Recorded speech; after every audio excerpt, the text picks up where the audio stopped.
नमस्कार दोस्तों, अध्यापक मंत्रा पर आपका स्वागत है।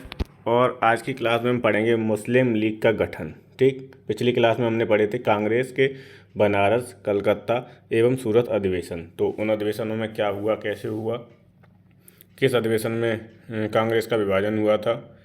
बनारस अधिवेशन कब हुआ? 1905 में। उसके अध्यक्ष कौन थे? गोपाल कृष्ण गोखले। कलकत्ता अधिवेशन कब हुआ था? 1906 में। इसके अध्यक्ष थे दादा भाई नौरोजी। और सूरत अधिवेशन हुआ था 1907 में, जिसके अध्यक्ष थे रास बिहारी घोष। ठीक, तो कलकत्ता अधिवेशन में 4 चीज़ें याद रखनी है आपको: स्वदेशी, स्वराज, बहिष्कार और राष्ट्रीय शिक्षा। स्वदेशी, स्वराज, राष्ट्रीय शिक्षा और बहिष्कार, ये 4 पारित हुए थे। 4 प्रस्ताव पारित हुए थे। किसमें?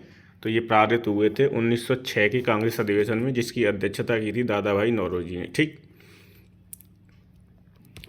दादा भाई नौरोजी ने 3 कांग्रेस अधिवेशनों की अध्यक्षता की थी, जिसमें एक है कलकत्ता अधिवेशन 1886 और दूसरा है लाहौर अधिवेशन 1893 और तीसरा है कलकत्ता अधिवेशन 1906। तो 3 अधिवेशन की अध्यक्षता किसने की है? दादा भाई नौरोजी ने। ठीक है, तीनों की तिथियां याद रखनी है। आज की क्लास में देखेंगे मुस्लिम लीग का गठन। तो मुस्लिम लीग जो है वो 1906 में इसका गठन हुआ था। कब? 1906 में। कहाँ पर हुआ था? ढाका में। ढाका ढाका कहाँ पर है? बांग्लादेश में। कहाँ पर है? बांग्लादेश में। तो इसका मुस्लिम लीग का मुख्यालय कहाँ था? वो लखनऊ में था। और इसके संस्थापक कौन थे? तो वो थे सलीमुल्लाह खां। सलीमुल्लाह खां संस्थापक थे और प्रथम अध्यक्ष थे आगा खां। कौन थे? आगा खां। जब वो पूछेगा कि कौन थे, प्राथमिकता आपको देनी है संस्थापक में सलीमुल्लाह खां को। किसे? सलीमुल्लाह खां को। ठीक है, चलिए पहला प्रश्न देखते हैं इस क्लास का। ये मैं पहले ही बता चुका हूँ आपको कि ये जो सीरीज चल रही है वो स्टेट पीसीएस सभी एग्ज़ाम के लिए इम्पोर्टेंट है, चाहे वो यूपीपीएससी हो या फिर बीपीएससी हो। चलिए पहला प्रश्न है, निम्नलिखित में से किसने ऑल इंडिया मुस्लिम लीग की स्थापना की थी? सर सैयद अहमद खां, सर मोहम्मद इकबाल, आगा खां या नवाब सलीमुल्लाह खान? तो इसका उत्तर हो जाएगा नवाब सलीमुल्लाह खान। ठीक है, किसकी स्थापना की थी? ऑल इंडिया मुस्लिम लीग की स्थापना नवाब सलीमुल्लाह खान ने की थी। पहले का उत्तर हो जाएगा डी। एक चीज़ है इसमें 3 नाम जुड़े हुए हैं, सलीमुल्लाह खां, दूसरा आगा खां, तीसरा है मोहसिन उल मुल्क। ठीक है, अगर पूछेगा कौन कौन जुड़ा है इसलिए इससे मुस्लिम लीग से, तो तीनों नाम बताओगे आप। ठीक, अगर पूछता है कि कौन संस्थापक है और तीनों दे दिए हैं, तो आप हमेशा किसे किसे वरीयता दोगे? प्रथम स्थान पर सलीमुल्लाह खां को। कितने? सलीमुल्लाह खां को। ठीक है, चलिए दूसरा प्रश्न है, मुस्लिम लीग के संस्थापक थे कौन? सलीमुल्लाह खां थे। दूसरे का क्या हो जाएगा? सी हो जाएगा। मुस्लिम लीग के संस्थापक थे सलीम उल्लाह खां। थर्ड है, 1906 में मुस्लिम लीग की स्थापना कहाँ हुई थी? लाहौर में, दिल्ली में, कलकत्ता में या ढाका में? तो मुस्लिम लीग की स्थापना 1906 में कहाँ पर हुई थी? ढाका में। एमपीपीसीएस में पूछा गया। ठीक है, तो कहाँ पर हुई थी मुस्लिम लीग की स्थापना? ढाका में। अखिल भारतीय मुस्लिम लीग की स्थापना किस वर्ष हुई थी? 1906 याद रखनी है। कहाँ पर हुई थी? ढाका में हुई थी। किसने की थी? सलीमुल्लाह खान ने। 3 फैक्ट याद रखने मुस्लिम लीग के बारे में। ठीक है, डायरेक्ट पूछ लेता है। तो अखिल भारतीय मुस्लिम लीग की स्थापना किस वर्ष हुई थी? ये हुई थी 1906 में।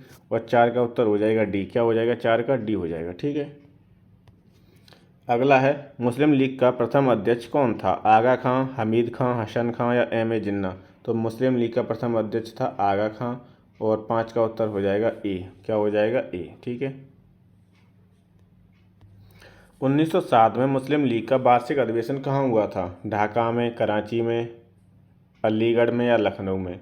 तो ये जो पहला अधिवेशन था इसका 1907 में हुआ था, वो कहाँ पर हुआ था? वो हुआ था कराची में। कहाँ पर हुआ था? कराची में। तो 6 का उत्तर क्या हो जाएगा? बी। ठीक है, 2 अधिवेशन है ये आपको याद रखने हैं, यही पूछे गए कि पहला जो 1907 का अधिवेशन है वो कहाँ पर हुआ है? 1907 पहले याद रखनी है। 1907 का कहाँ पर हुआ था? कराची में। ठीक है, और भारतीय राष्ट्रीय कांग्रेस का 1907 का अधिवेशन कहाँ पर हुआ है? कहाँ पर हुआ है बताओ?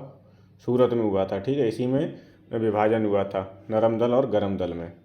तो 1907 का मुस्लिम लीग का वार्षिक अधिवेशन कहाँ हुआ था? कराची में। और 1908 का मुस्लिम लीग का वार्षिक अधिवेशन कहाँ हुआ था? अमृतसर में। कहाँ पर हुआ था? अमृतसर में। ठीक, अमृतसर कहाँ पर है? पंजाब में है। कहाँ पर है? पंजाब में। ठीक है, 6 का उत्तर क्या हो जाएगा? बी हो जाएगा। 6 का बी। मुस्लिम लीग ने अपना वार्षिक अधिवेशन नियमित रूप से प्रारंभ किया था 1916 में, 1919 में, 1924 या 1925 या उपयुक्त में से कोई नहीं। तो मुस्लिम लीग ने ये 2 अधिवेशन रेगुलर किए थे, 1907 में कराची अधिवेशन और 1908 में अमृतसर अधिवेशन। ठीक है, उसके बाद में इनका कोई भी अधिवेशन नियमित नहीं हुआ था। तो इसका उत्तर हो जाएगा ई हो जाएगा। क्या हो जाएगा? ई उत्तर इसका सही है। ठीक है, 7 का क्या हो जाएगा? ई। व्याख्या देखेंगे, इंपॉर्टेंट है। अखिल भारतीय मुस्लिम लीग की स्थापना कब हुई थी? तो दिसंबर 1906 में ढाका में हुई थी।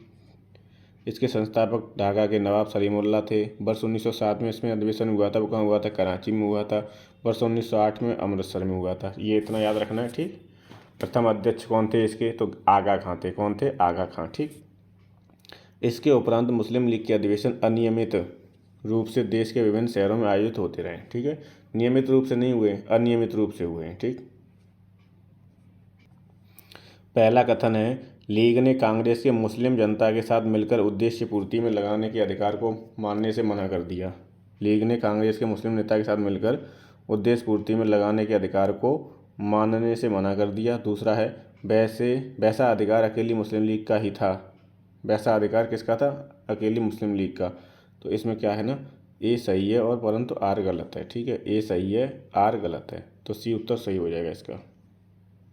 व्याख्या देखेंगे, लीग ने कांग्रेस के मुस्लिम जनता के साथ मिलकर उद्देश्य पूर्ति में लगाने के अधिकार को मानने से इनकार कर दिया, क्योंकि लीग अपने मुसलमानों का प्रतिनिधित्व करने वाली एकमात्र संस्था मानती थी। ठीक है, इस प्रकार कथन ए सत्य है, किंतु यह अधिकार अकेली मुस्लिम लीग का ही था। कथन आर गलत है। कथन ए क्या है? सत्य हो जाएगा और आर गलत। अगला है, भारतीय स्वाधीनता संघर्ष के संदर्भ में कौन सा कथन सही नहीं है? हकीम अजमल खान राष्ट्रवादी तथा चरमपंथी अहरार आंदोलन शुरू करने वाले नेताओं में एक थे। सही है। भारतीय राष्ट्रीय कांग्रेस के संगठन के समय सर सैयद अहमद खान ने इसका विरोध किया था। बिल्कुल सही है, सर सैयद अहमद खान ने इसका विरोध किया था। 1906 में गठित अखिल भारतीय मुस्लिम लीग ने बंगाल के विभाजन और अलग निर्वाचक समूह बनाए जाने का प्रबल विरोध किया था। किसने? अखिल भारतीय मुस्लिम लीग ने। अगला है, मौलाना बरकतुल्ला और मौलाना अब्दुल्ला सिंधी काबुल में भारत की अंतःकालीन सरकार का गठन करने वालों में से एक थे। कौन? मौलाना बरकतुल्ला और मौलाना अब्दुल्ला काबुल में। ये भी डी भी सही है। तो इसका गलत उत्तर कौन सा हो जाएगा? सी हो जाएगा। ठीक है, ये गलत है। ठीक है, सी गलत है। 1906 में मिंटो से शिमला में मिले मुसलमानों के शिष्टमंडल ने प्रार्थना की। क्या प्रार्थना की थी? मुसलमानों के शिष्टमंडल ने मुसलमानों के लिए पृथक निर्वाचक वर्ग, संयुक्त निर्वाचक वर्ग, हिंदुओं को अधिक प्रतिनिधित्व देने के लिए, मुसलमानों को मनोनयन द्वारा विशेष प्रतिनिधित्व देने के लिए। तो क्या है इसका? मुसलमानों के लिए पृथक निर्वाचक वर्ग की इन्होंने मांग की थी। किससे? शिमला में मिले मुसलमानों ने शिष्टमंडल। ठीक है, मुसलमानों ने प्रार्थना की थी। किससे? मिंटो से। क्या कही थी? कि मुसलमानों के लिए एक पृथक निर्वाचक वर्ग प्रणाली होनी चाहिए। ठीक है, 10 का क्या हो जाएगा? ए हो जाएगा। बीपीएससी में पूछा गया है। 1 अक्टूबर 1906 को आगा खां के नेतृत्व में मुसलमानों का एक शिष्टमंडल तत्कालीन वायसराय लॉर्ड मिंटो से शिमला में मिला। शिष्टमंडल ने प्रांतीय, केंद्रीय तथा स्थानीय निकायों में निर्वाचन हेतु मुसलमानों के लिए विशिष्ट स्थिति की मांग की। इस मांग के जवाब में मिंटो ने मुसलमानों को आश्वासन देते हुए कहा कि उनके राजनीतिक अधिकारों और हितों की भारत में रक्षा की जाएगी। ठीक है, अगला है, सन 1908 में अखिल भारतीय मुस्लिम लीग की एक लंदन शाखा की स्थापना हुई थी। लंदन शाखा की स्थापना किसके नेतृत्व में हुई थी या किसकी अध्यक्षता में? तो 1908 में लंदन में इसकी एक शाखा सैयद अमीर अली ने स्थापित की थी। किसने? सैयद अमीर अली ने। ठीक है, इसमें पहला तो है नहीं और विकल्प देखते हैं। तो 1908 में किसने? सैयद अमीर अली ने। तो इसका बी हो जाएगा। लंदन में स्थापित की थी एक शाखा। किसने? अमीर अली ने। कब? 1908 में। कहाँ पर? लंदन में। किसकी? मुस्लिम लीग की। ठीक है, चलिए अगला प्रश्न देखते हैं। 12 नंबर है, मुसलमान यदि खुश और संतुष्ट है तो भारत में ब्रिटिश शक्ति का महत्तम बचाव होगा। मुसलमान यदि खुश और संतुष्ट है तो भारत में क्या होगा? ब्रिटिश शक्ति का महत्तम बचाव होगा। तो किसने कहा था ये? हर्बर्ट रिजले ने, लॉर्ड लिटन ने, डब्ल्यू हंटर ने, एच.एन. वेल्सफोर्ड ने। तो ये किसका कथन है? एच.एन. वेल्सफोर्ड का है। 12 का उत्तर हो जाएगा डी। क्या हो जाएगा? 12 का डी। HN वेलफोर्ड नहीं होगा, इसका कथन ये किसने बोला था? W हंटर ने बोला था। तो 12 का उत्तर क्या हो जाएगा? सी हो जाएगा। क्या हो जाएगा? 12 का उत्तर सी हो जाएगा। ठीक है। मुसलमान यदि खुश और संतुष्ट है तो भारत में ब्रिटिश शक्ति का महत्तम बचाव होगा। ब्रिटिश शक्ति का ज़्यादा से ज़्यादा क्या होगा? बचाव होगा। तो ये किसने कहा था? W हंटर ने कहा था। ठीक है। 12 का उत्तर हो जाएगा सी। क्या हो जाएगा? सी। इसी क्लास में देख लेंगे मार्ले मिंटो सुधार। कौन सा है? मार्ले मिंटो सुधार। इसे बोलते हैं भारतीय परिषद अधिनियम 1909। क्या बोलते हैं इसे? भारतीय परिषद अधिनियम 1909। ठीक है। इसमें क्या है? मार्ले मिंटो सुधार 1909 में पारित किया गया था। उस समय भारत का सचिव कौन था? तो भारत का सचिव था जॉन मार्ले। जॉन मार्ले भारत का सचिव था। और मिंटो क्या था? भारत का वायसराय था। लॉर्ड मिंटो क्या था? भारत का वायसराय था। इसका उद्देश्य क्या था मार्ले मिंटो सुधार का?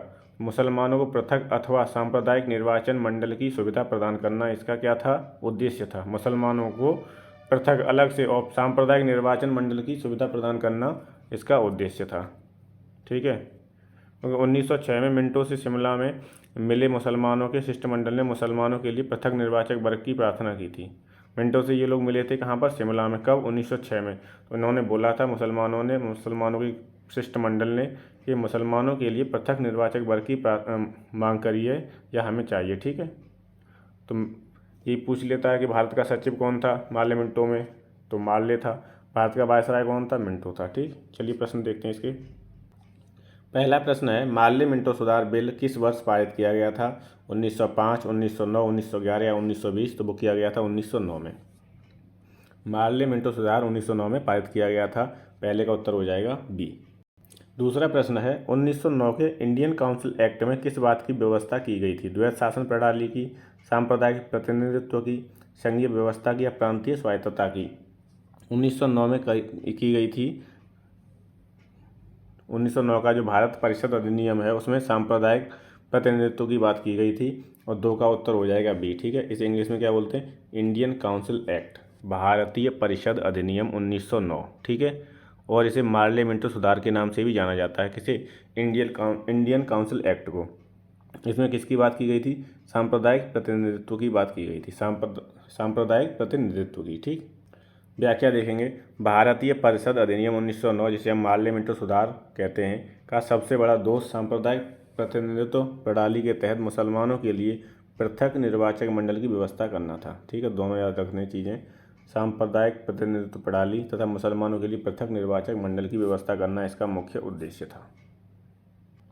राष्ट्रीय आंदोलन की अवधि में जिस घटना में मतभेद के बीज थे वह है जिसने अंततः देश का विभाजन कराया था, वो कौन सी घटना है?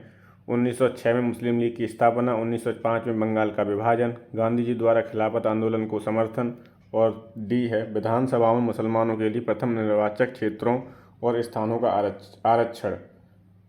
तो विभाजन का जो अंततः देश का विभाजन कराया था वो क्या था? कौन सी घटना है? वो है डी। क्या घटना है? डी घटना है ये। इसका उत्तर 3 का हो जाएगा डी। विधानसभा में मुसलमानों के लिए पृथक निर्वाचक क्षेत्रों और स्थानों का आरक्षण मिलना ही, ठीक है, ये अंततः देश के विभाजन में सहायक रही। तो 3 का उत्तर क्या हो जाएगा? डी हो जाएगा। क्या हो जाएगा? 3 का डी। तो मार्ले मिंटो से यही 3-4 सवाल पूछे गए हैं जो मैंने बता दिया आपको। ठीक है। मुख्य याद रखना है कि 1909 में पारित किया गया था। भारत का सचिव जॉन मार्ले था। भारत का वायसराय लॉर्ड मिंटो था। उद्देश्य क्या था इसका? मुसलमानों को पृथक अथवा सांप्रदायिक निर्वाचक मंडल की सुविधा प्रदान कराना। और क्यों मुसलमानों के पृथक निर्वाचक वर्ग की ने प्रार्थना की थी किससे? मिंटो से, कि मुसलमानों के लिए एक नया अलग पृथक निर्वाचक वर्ग हो, अलग पृथक निर्वाचक वर्ग हो। तीसरा टॉपिक है हमारा दिल्ली दरबार और राजधानी परिवर्तन। ठीक। तो पहला प्रश्न है ब्रिटिश काल में दिल्ली के पहले भारत की राजधानी कहाँ थी? ब्रिटिश काल में दिल्ली से पहले भारत की राजधानी कहाँ थी? तो वो थी कलकत्ता। कहाँ पर थी? कलकत्ता। पहले का उत्तर हो जाएगा ए। क्या हो जाएगा? ए। फर्स्ट का उत्तर क्या हो जाएगा? ए। MPPCS में पूछा गया है। ब्रिटिश काल में दिल्ली से पहले भारत की राजधानी कलकत्ता थी। ब्रिटेन के राजा जॉर्ज पंचम ने भारत आगमन 12 दिसंबर 1911, ये तारीख इम्पोर्टेंट है, 12 दिसंबर 1911 के समय बंगाल विभाजन को रद्द कर भारत की राजधानी कलकत्ता से दिल्ली स्थानांतरित करने की घोषणा की। लॉर्ड हार्डिंग द्वितीय के कार्यकाल में यह कलकत्ता से दिल्ली स्थानांतरित हुई। वर्ष 1912 में दिल्ली राजधानी बनाई गई। तो 1911 में घोषणा हुई थी 22 दिसंबर 1911 को। ठीक। और बंगाल विभाजन के समय में ये घटना है, क्योंकि बंगाल विभाजन कब रद्द हुआ था, तो 1911 में रद्द हुआ था। किसके समय? लॉर्ड हार्डिंग द्वितीय के समय। और किस में हुआ था? दिल्ली दरबार में। ठीक है, तो याद रहेगा 1912 में दिल्ली राजधानी बनाई गई थी। कब? 1912 में। 1912 में जब राजधानी कलकत्ता से दिल्ली लाई गई, उस समय भारत का वायसराय कौन था? Lord Mayo, Lord Lawrence, Lord Minto या लॉर्ड हार्डिंग? तो दो का उत्तर हो जाएगा डी, लॉर्ड हार्डिंग। ठीक है, भारत का वायसराय कौन था? लॉर्ड हार्डिंग था। ये भी पूछा जाता है, ये भी इम्पोर्टेंट है। ठीक है, दिल्ली भारत की राजधानी कब बनी थी, मतलब घोषणा कब हुई है दिल्ली भारत की राजधानी बनने की? तो वो हुई थी 12 दिसंबर 1911 को। 1911 को। ठीक है, तो कब की घटना हो गई है? दिल्ली भारत की राजधानी बनी थी 1911 में। 3 का उत्तर क्या हो जाएगा? बी हो जाएगा। 3 का क्या हो जाएगा? बी। अच्छा, इसमें भी विवाद है। उल्लेखनीय है कि दिल्ली की राजधानी बनाने की घोषणा 1911 में की गई थी, जबकि कलकत्ता से दिल्ली का स्थानांतरण कब हुआ? 1912 में। अतः स्थानांतरण के संबंध में यदि विकल्प में 1911 एवं 1912 दोनों वर्ष दिए हों, तो इस संदर्भ में दूसरा वर्ष 1912 अधिक मान्य होगा। ठीक है, घोषणा अगर लिखा आएगा स्पष्ट रूप से कि घोषणा कब हुई थी, तो 1911 में, और बनी कब थी? 1912 में। ठीक है, अब 1912 है नहीं, तो 1911 ऑप्शन मार देंगे, कोई दिक्कत नहीं है। ठीक है, वैसे बनने की जो तारीख है, बनने की जो सन है वो 1912 है, और घोषणा की जो सन है वो 1911 है। 1911 में जॉर्ज पंचम ने ऐलान कर दिया या घोषणा कर दी कि दिल्ली राजधानी बनेगी। ठीक है, लेकिन वो बनी कब है? तो बनी है वो कब? 1 अप्रैल 1912 में। कब? 1 अप्रैल 1912 में। किस वर्ष भारत की राजधानी कलकत्ता से दिल्ली स्थानांतरित की गई थी? तो वो कब की गई थी? 1912 में। कब की गई थी? 1912 में। ठीक है, लेकिन राजधानी 1911 के समय बंगाल विभाजन रद्द कर भारत की राजधानी कलकत्ता से दिल्ली स्थानांतरित करने की घोषणा की गई थी। और घोषणा कब की गई थी? 1911 में। 1911 में घोषणा की गई थी कि कलकत्ता से राजधानी दिल्ली बनाई जाएगी, स्थानांतरित की जाएगी। 4 का उत्तर क्या हो जाएगा? 1912 डी। अब अगला प्रश्न है, किस वर्ष भारत की राजधानी कलकत्ता से दिल्ली आई? 1905, बी में 1909 कह रहा है। 1905, 1909। और सी में क्या कह रहा है? 1910, और डी में 1911 है। तो राजधानी कब बन आई? 1911 ही बता देंगे, इसमें 12 है नहीं। ठीक है, स्थानांतरित की वैसे घोषणा हुई थी 1911 में। कब हुई थी? 1911 में। अगला है, दिल्ली में उनके राजकीय प्रवेश के अवसर पर बम फेंका गया था। लॉर्ड कर्जन पर, लॉर्ड मेयो पर, लॉर्ड मिंटो पर या लॉर्ड हार्डिंग द्वितीय पर? तो लॉर्ड हार्डिंग द्वितीय पर बम फेंका गया था दिल्ली में प्रवेश के समय। और 6 का उत्तर हो जाएगा डी। क्या हो जाएगा? 6 का डी हो जाएगा। किस पर बम फेंका गया था? हार्डिंग पे। ठीक है, अगला है, क्रांतिकारी जो हार्डिंग बम कांड में शामिल नहीं था। मास्टर अमीर चंद, भगवती चरण बोहरा, भाई बाल मुकुंद या अवध बिहारी? तो इसमें है भगवती चरण बोहरा इसमें शामिल नहीं थे। बाकी ये मास्टर अमीर चंद और भाई बाल मुकुंद और अवध बिहारी ये इस बम कांड में शामिल थे, जिन्होंने क्या किया? हार्डिंग पर बम फेंका। कब? दिल्ली दरबार के समय। दिल्ली में जब वो प्रवेश कर रहा था, उस समय पे इन्होंने बम फेंका था। मास्टर अमीर चंद उसमें हैं, भाई बाल मुकुंद हैं और अवध बिहारी हैं। ठीक है, 7 का उत्तर क्या हो जाए? कौन नहीं शामिल था? तो भगवती चरण बोहरा इसमें शामिल नहीं थे इस कांड में। हार्डिंग बम कांड दिल्ली षड्यंत्र केस के रूप में प्रसिद्ध है। किसमें? दिल्ली षड्यंत्र केस में। हार्डिंग बम कांड किससे है? दिल्ली षड्यंत्र केस से है। इसमें कुल 13 व्यक्तियों को अभियुक्त बनाया गया था, जिसमें मास्टर अमीरचंद, दीनानाथ, भाई बाल मुकुंद, बलराज भैला और बसंत कुमार अवध बिहारी को गिरफ्तार किया गया था। 4 लोगों को फांसी तथा 2 को 7 वर्षों का कारावास की सजा हुई थी। दीनानाथ सरकारी गवाह बन गया था। तो ये प्रश्न पूछा जा सकता है कि कौन सरकारी गवाह बन गया था? तो दीनानाथ। कौन? दीनानाथ बन गया था। तथा भगवती चरण बोहरा इसमें शामिल नहीं थे। इसमें मुख्य भूमिका निभाने वाले रास बिहारी बोस जापान भाग गए थे। कौन थे इसमें? जिन्होंने रास बिहारी, अच्छा वो घोष हैं, ये बोस हैं। ठीक है, रास बिहारी बोस जो जापान भाग गए थे। ठीक है, ये मुकदमे से बच गए थे। ये मुकदमे से बच गए थे। कौन? रास बिहारी बोस। अच्छा, मैं पूछूंगा, सूरत अधिवेशन जो हुआ था 1907 में, उसके अध्यक्ष कौन थे? तो उसके अध्यक्ष कौन है? घोष हैं। उसके कौन है? घोष हैं। और ये कौन है? बोस हैं। ठीक है, ये याद रखना है। ब्रिटिश शासन के दौरान बिहार को एक अलग प्रांत का दर्जा किस वर्ष प्राप्त हुआ था? तो कब हुआ था वो? 1905 में, 1912, 1936 और 1946 में। तो वो प्राप्त हुआ था 1912 में। ठीक है, 8 का उत्तर क्या हो जाएगा? बी हो जाएगा। क्योंकि जो बंगाल विभाजन था उसकी घोषणा की गई थी कि उसे क्या किया जाएगा? ख़त्म किया जाएगा, लेकिन फिर भी विभाजन तो किया था बंगाल का, बिहार का, उड़ीसा का। ठीक है, तो इस तरीके से ब्रिटिश शासन के दौरान बिहार का एक अलग प्रांत का दर्जा मिला बिहार को। कब? 1912 में। कब मिला था? 1912 में। व्याख्या देखेंगे, इंपॉर्टेंट है। दिसंबर 1911 में ब्रिटिश सम्राट जॉर्ज पंचम और महारानी मैरी के भारत आगमन पर उनके स्वागत हेतु दिल्ली में एक दरबार का आयोजन किया गया। दिल्ली दरबार में ही सम्राट ने बंगाल विभाजन को रद्द घोषित किया, साथ ही बिहार और उड़ीसा को बंगाल से अलग किया गया। कब? 1911 की घोषणा में। ठीक है, और यह विभाजन वर्ष 1912 में लागू हो गया।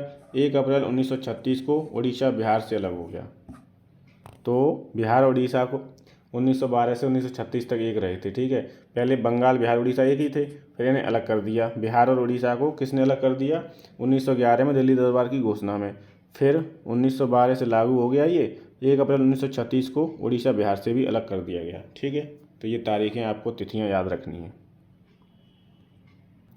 तो आज की क्लास में हमने 3 टॉपिक कर लिए। टॉपिक हमारे छोटे छोटे थे, जिसमें था मुस्लिम लीग का गठन, दूसरा था माल्य मिंटो सुधार और तीसरा था दिल्ली दरबार। ठीक है, कल की क्लास में हम पढ़ेंगे कांग्रेस का लखनऊ अधिवेशन, और अगर ये छोटा टॉपिक होगा तो और देख लेंगे 1-2 टॉपिक, और इस तरीके से हमारा आधुनिक भारत स्पीड में जल्दी से ख़त्म हो जाएगा। ठीक है, तो इस क्लास को जो हम पढ़ रहे हैं ये आपको पता ही है, स्टेट PCS कोई भी एग्ज़ाम हो, चाहे बिहार का हो, चाहे उत्तर प्रदेश का, चाहे उत्तराखंड का, या फिर मध्य प्रदेश, राजस्थान, बिहार, सब में पूछा जाता है यहाँ से प्रश्न। और आधुनिक भारत का इतिहास बहुत ही इम्पोर्टेंट है। ठीक है, तो इसकी प्रैक्टिस करो, ज़्यादा से ज़्यादा क्लास का रिवीजन करिए। ठीक, थैंक यू सो मच। आज की क्लास में इतना ही। अध्यापक मंत्रा के साथ जुड़ने के लिए बहुत बहुत धन्यवाद। Thank you so much.